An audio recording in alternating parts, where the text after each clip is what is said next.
എന്താ മക്കളെ? അത് ഞങ്ങൾക്കൊരു തത്തയെ പിടിച്ചു തരാമോ? തത്തയോ? അയ്യോ, ഞാനിപ്പോ എവിടെ നിന്ന് തത്തയെ പിടിച്ച് തരാനാ മക്കളെ?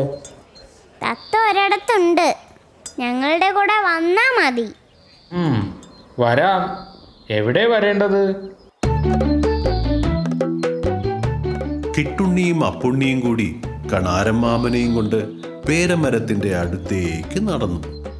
കിട്ടുണ്ണി തൊട്ടടുത്തുള്ള മണ്ടയില്ലാത്ത തെങ്ങിനെ ചൂണ്ടി പറഞ്ഞു, ആ തെങ്ങില തത്ത ഉള്ളത്.